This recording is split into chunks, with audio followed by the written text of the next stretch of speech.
नमस्कार साथियों, एक बार फिर से स्वागत है आपके अपने यूट्यूब चैनल राज स्टडी पॉइंट में। यदि आप हमारे चैनल पर पहली बार वीडियो देख रहे हैं तो चैनल को सब्सक्राइब करना, बेल आइकन को ऑन करना, जिससे कि आने वाली हर एक नई वीडियो का नोटिफिकेशन आपको सबसे पहले मिले। तो आज हम जैन धर्म से संबंधित जो भी क्वेश्चन या प्रश्न बनेंगे उन सबको हम सॉल्व करने वाले हैं। तो आज का पहला क्वेश्चन है, जैन धर्म के प्रथम तीर्थकर कौन थे? Option A Mahavir Swami, option B Parasnath, option C Ajitnath, option D Rishabhdev. तो इस प्रश्न का सही जवाब होगा ऑप्शन नंबर डी ऋषभदेव, यानी जैन धर्म के प्रथम तीर्थकर ऋषभदेव थे। नेक्स्ट प्रश्न है, जैन धर्म में कुल कितने तीर्थकर थे? Option A 24, option B 25, option C 22, option D 20। तो इस प्रश्न का राइट आंसर है ऑप्शन नंबर ए 24, यानी जैन धर्म में कुल 24 तीर्थकर थे। अगला प्रश्न है, महावीर स्वामी का जन्म कब हुआ था?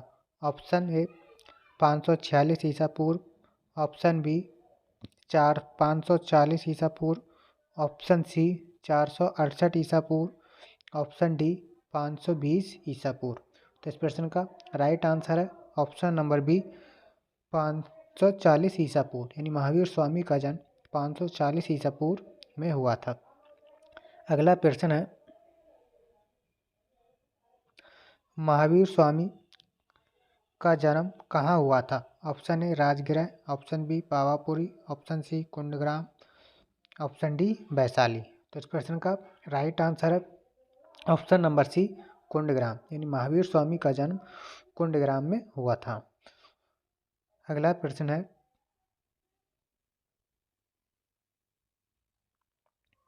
महावीर स्वामी को किस नदी के तट पर ज्ञान की प्राप्ति हुई थी? Option A Mahanadi, option B Kosi, option C Rijupalika नदी, ऑप्शन डी नर्मदा नदी।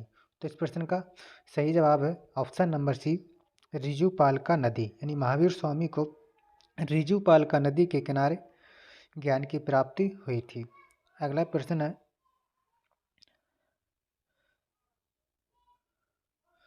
महावीर स्वामी की पत्नी का नाम क्या था? Option A Yashoda, option B Trishala, option C Ganga, option D Meera. तो इस प्रश्न का सही जवाब है ऑप्शन नंबर ए यशोदा, यानी महावीर स्वामी की पत्नी का नाम यशोदा था। पत्नी का नाम यशोदा था, तो उनकी माता का नाम त्रिशला था, जो राजा चेतक की बहन थी।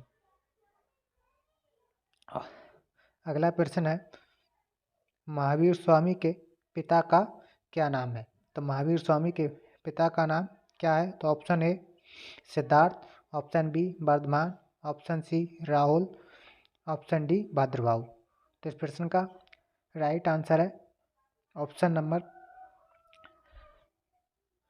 ए सिद्धार्थ, यानी महावीर स्वामी के पिता का नाम सिद्धार्थ है, जो कि ज्ञात्र कुल के सरदार थे। अगला प्रश्न है, महावीर स्वामी ने अपना पहला उपदेश कहाँ दिया था? Option A Rajgriha, option B Vaishali, option C Patna, option D Guwahati. तो इस प्रश्न का राइट आंसर है ऑप्शन नंबर ए राजगृह, यानी महावीर स्वामी ने अपना प्रथम उपदेश राजगृह में दिया था। अगले प्रश्न है, अब महावीर स्वामी ने अपना उपदेश किस भाषा में दिया था? Option A Hindi, option B Prakrit, option C Farsi, option D Devanagari. तो इस प्रश्न का राइट आंसर है ऑप्शन नंबर बी प्राकृत, यानी महावीर स्वामी ने अपना प्रथम उपदेश प्राकृत भाषा में दिया था। अगला प्रश्न है, दिलवाड़ा जैन मंदिरों का निर्माण किस धर्म के अनुयायियों ने कराया था? ऑप्शन ए बौद्ध धर्म, ऑप्शन बी हिंदू धर्म, ऑप्शन सी ईसाई धर्म, ऑप्शन डी जैन धर्म। तो इस प्रश्न का राइट आंसर है ऑप्शन नंबर डी जैन धर्म, यानी दिलवाड़ा जैन मंदिरों का निर्माण ईसाई धर्म के अनुयायियों ने कराया था। अगला प्रश्न है,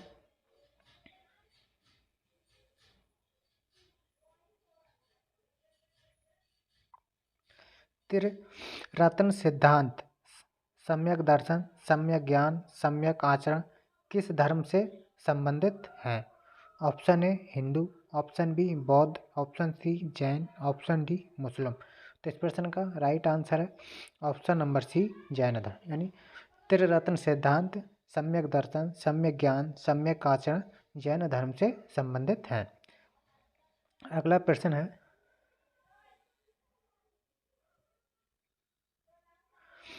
श्वेतांबर संप्रदाय के संस्थापक कौन थे? Option A Sthulabhadra, option B Bhadrabahu, option C Kalikacharya, option D Bodhvardhan. तो इस प्रश्न का राइट आंसर है ऑप्शन नंबर ए स्थूलभद्र। यानी श्वेतांबर संप्रदाय के संस्थापक स्थूलभद्र थे।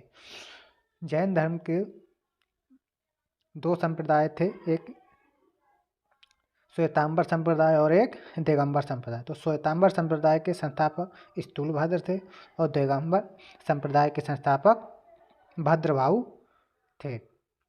ठीक, श्वेतांबर संप्रदाय के लोग सफ़ेद वस्त्र धारण करते थे और दिगंबर संप्रदाय के लोग नग्न रहते थे।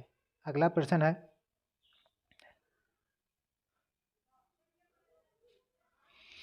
महावीर स्वामी के प्रथम शिष्य थे? Option A Angapit, option B Bhadrabahu, option C Mauryaputra, option D Mandan. तो इस प्रश्न का राइट आंसर है ऑप्शन नंबर ए अंगपित। यानी महावीर स्वामी के प्रथम शिष्य अंगपित थे। अगला प्रश्न है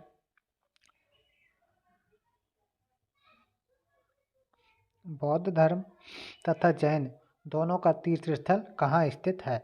option A Sarnath, option B Devipatan, option C Kaushambi, option D Kushinagar. तो इस प्रश्न का राइट आंसर है ऑप्शन नंबर ए सारनाथ। यानी बौद्ध तथा जैन दोनों का तीर्थ स्थल सारनाथ में स्थित है। अगला प्रश्न है इनमें से कौन नियति की अटलता पर विश्वास रखता था?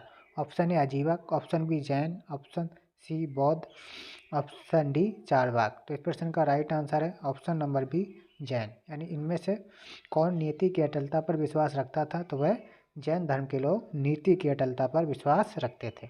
अगला प्रश्न है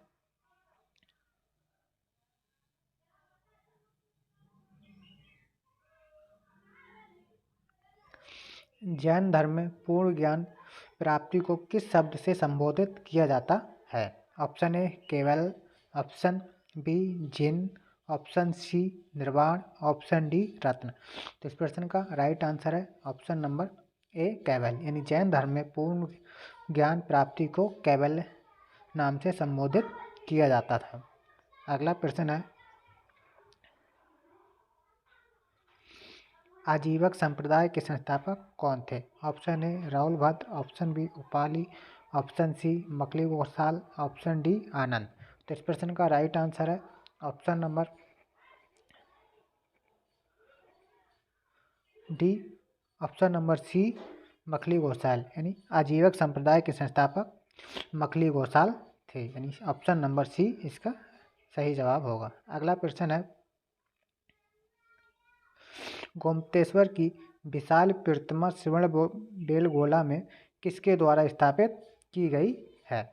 ऑप्शन ए गुप्त वंश, ऑप्शन बी चामुंडाय, ऑप्शन सी पाल वंश, ऑप्शन डी कुमारगुप्त। तो इस प्रश्न का राइट आंसर है ऑप्शन नंबर बी चामुंडा। यानी गुप्त वंश गोमतेश्वर की विशाल प्रतिमा चामुंडाय वंश के शासकों द्वारा स्थापित की गई थी। तो आई होप यू आपको ये वीडियो पसंद आई होगी तो लाइक करना, शेयर करना, चैनल को सब्सक्राइब करना। मिलते हैं इसी प्रकार की एक नई वीडियो, तब तक के लिए जय हिंद।